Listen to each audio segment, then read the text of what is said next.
Petrifying Stories Media Group. All rights reserved.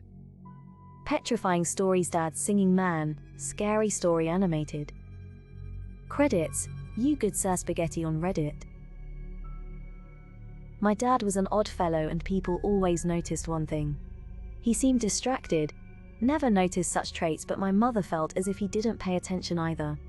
She'd list off chores without him hearing a single thing. This led to fights that would end with him getting in his car and driving away with the radio blaring louder than I thought was possible. I'm sorry. It just seems like your father doesn't want to hear me sometimes. I remember my mother saying, as a kid, you get curious enough to ask about such things. He had just finished reading a story and I noticed his eyes kept glancing over to the doorway. Each time he did this, he read the book a little louder. I decided it was a good time to ask, Dad, what do you always have on your mind? People say you're distracted. He looked surprised by the question before glancing again. Then he answered, you notice it too. Look buddy, I've never told anybody this, but who are you gonna tell?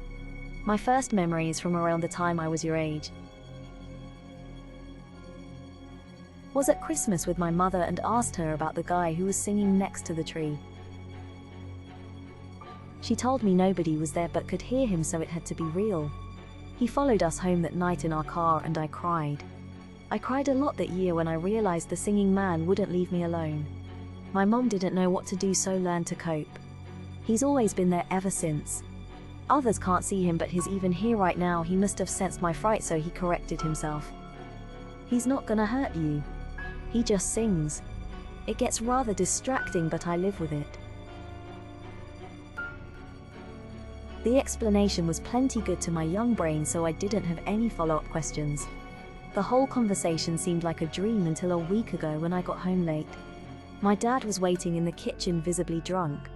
Mom snored away upstairs while he spoke in a loud voice. He's screaming now, son. Don't know why, but he's screaming and it's getting louder. Brushed the words off as slowly walked him to bed. Before he fell asleep, he whispered about not being able to sleep with that screeching. When I woke up the next morning, I went to shut off my alarm, but the annoying new jingle kept playing. I nearly fell to the floor when I saw the man standing next to my bed. His grotesque mouth started from the beginning of the song once again. My feet hit the wooden floor and I ran out into the hall. The paramedics standing outside my father's room confirmed that he had passed away in his sleep. I could barely hear my mother crying over the tune coming from behind me.